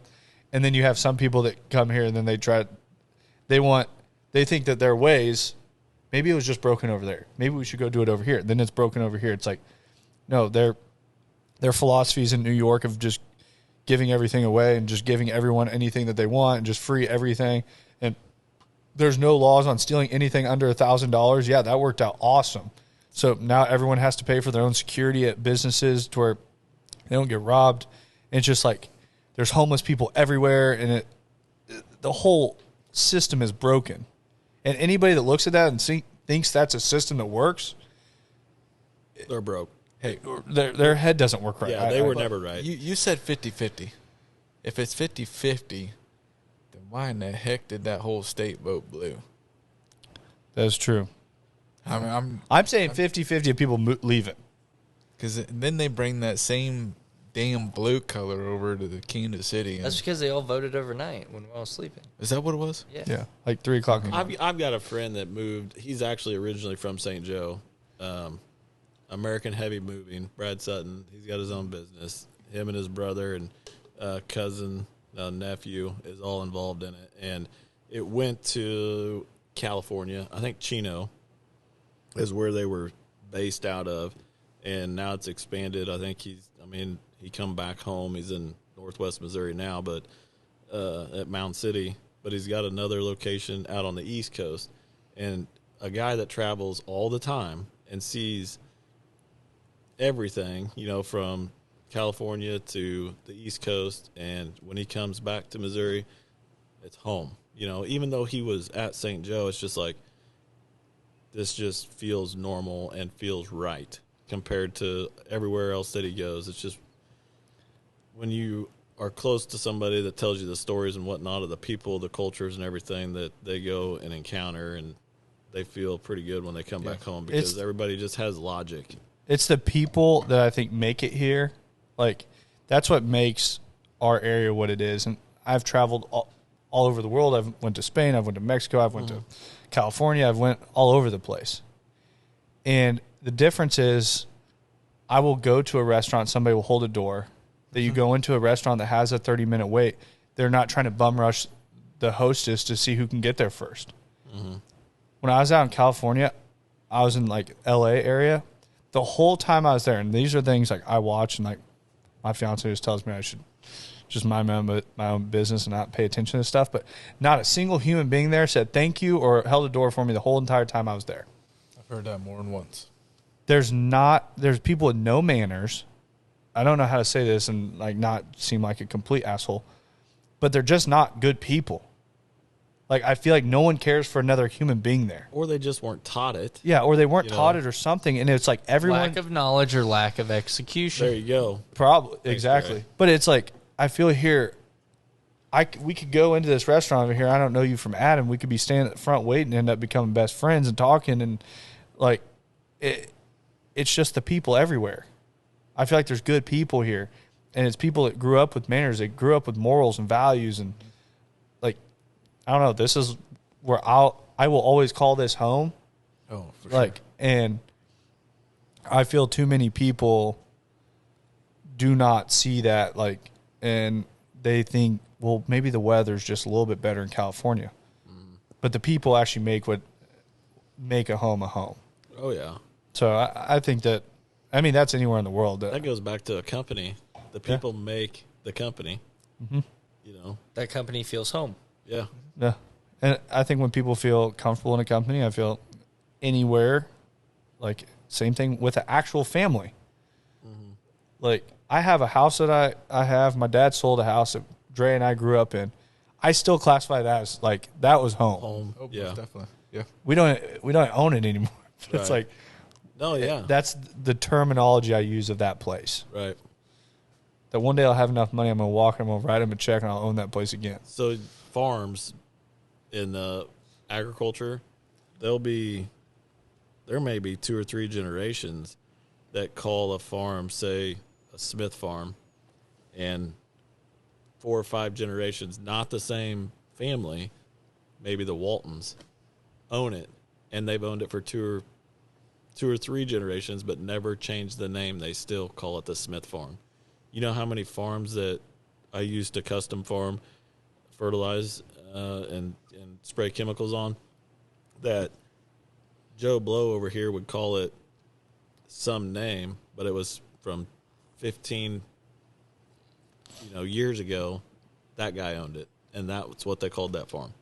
Whether it be like the Taylor farm or the Gary place or whatever it is, that was they named it after what stuck in their mind. So, like you're saying, the home place, that's always going to be your home place. Yeah. So it's weird how that happens. People just tend to stick to something that they're comfortable with. Mm-hmm. But I think that's how it used to be. And it's kind of how people used to stick with jobs for 10, 20, 30 years. You found a job when you graduated.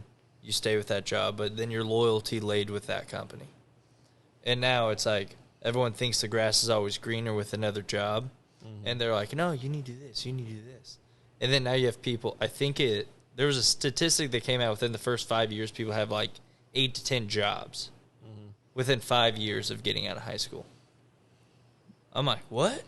What did we do to create that in today's society? What caused that? Poor leadership.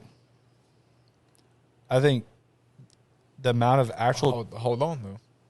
Before you get too far, is it the leadership at the job place, or does it start Does it start in our school districts? Does it start? Oh, I think in our the way we were raised. I think it starts at home. Most definitely. I think it starts at home. I think it's a school district, but I think leadership in today's space is gotten so weak because I feel like it's weak people being put into leadership positions.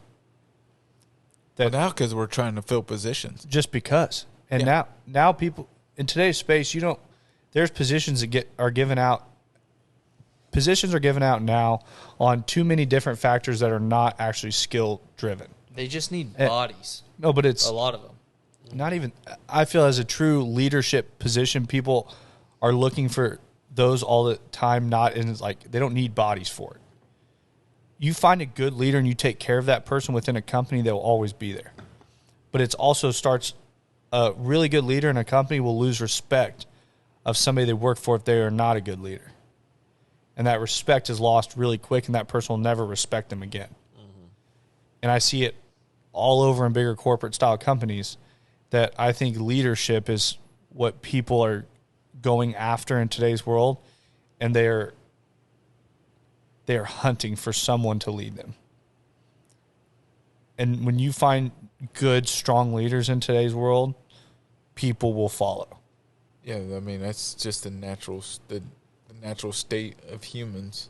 Yeah, and I think there used to be strong leaders, but I think the world has gotten so PC that people are so scared of everything that they say. People are so scared of everything all the time that they can't get hard on someone. They can't truly lead someone.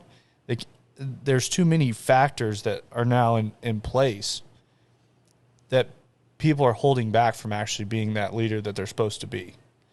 Well, I definitely think there's some of that. There's definitely leaders that are changing the way that they talk to somebody because of not necessarily HR standpoints. I'm just meaning just straight up being a hard ass, but being legal about it. Yeah. That has we probably got to use the word legal. Yeah. Yeah. And HR in the same sentence. Yeah. But I'm just being serious, Yeah. There's but that's the space that people look at. Yes. That's how Because everyone looks at it. The society the way it is with the age group that we're in. I think it's going to change. It'll change again. There was a group of pussies that came through before us. I guarantee it. Yeah. I'm being now serious. they're running the country. And then we got, thank you. And now we were in there, and then there's going to be a group that's not so savage, and then there's going to be another group that is. It's just it's the way things are. That's just a vicious circle we live in. Yeah. I'm just trying to think if the way I know our dad lit us up pretty good when we were little. I imagine your dad did the same. Yeah. If that happened now in a business setting, we walked into our dad when he was at work and he's lighting up the entire room, throwing files, all this stuff. He's like, "That's not how it's done." If something like that happened now, we'd be like, "What?" You'd be looking for another job. Yeah, but it's scared. But there was a line drawn. Maybe not you two, but somebody else that's not used to that they type of home, atmosphere. They go home and they're like, "I gotta find another job. He's crazy." Right. Like our dad's a hard individual. Like that's the way he is. He always has been that way. We had a sales guy start at the dealership, and I don't think we need to bring it. One of the rules at the dealership was you don't take people back to his office. We can edit it. Yeah. Like Dre and I were up front. We caught all, and then if it was escalated too high, then it went to him. We're the gatekeeper. You come to us if anyone's going back there. This new sales guy starts. The kid's like 120 pounds, and this customer gets there. He's like, "Yeah, come on," or somebody selling some shit, something. And he's like, with the owner. He goes, "I need to speak with the owner." He's like, "Oh yeah, follow me." Walks this guy right back to our dad's office. I'm like, "What the hell?" Through you two? He walks past both of our. There are two glass offices. Yeah, you two His were is on right the phone, here. probably. No, he walks past. I see him walk past. Dane walks in my office. He's like, "Did he just walk that guy back to and his then office?" The sales guy walks back and heads back to his desk. This guy's back in our dad's office, and all of a sudden this guy gets done and leaves. Hear over the intercom that he calls his kid into his office. And this kid walks into the office. He goes, "You ever fucking bring someone into my office without me knowing?" He goes, "I'll punch you square in the fucking throat." And this kid was like, our dad's like 250, 260, like stacked. And this kid, like, he's like, "Okay." Walks out, grabs his jacket, leaves. And he had sold one car and sends his dad up the next day to get his check. His dad walks in, comes in my office. He goes, I need to speak to the owner. He spoke to my son yesterday in a way that was not appropriate, and I'm going to have a word with him. And his dad's about the same size as his son. I was like, you know what? Yeah, come on, let's roll. Walks in my dad's office, and the guy's like, you're Dirk? And he's like, yeah. He's like, I'm just here to grab my son's check. And my dad's like, oh, yeah, no problem. He's like, I'll have the ladies cut it right now. He's like, where did he go? He goes, he said that you yelled at him yesterday. He goes, yeah, I had some words for him, but he's like, I just told him how it is. That's like, you just don't do that. And the guy's like, yeah, he didn't want to work here anymore. I promise you that has happened a million times on contractor sites, just in the dirt world. I promise you. Yeah.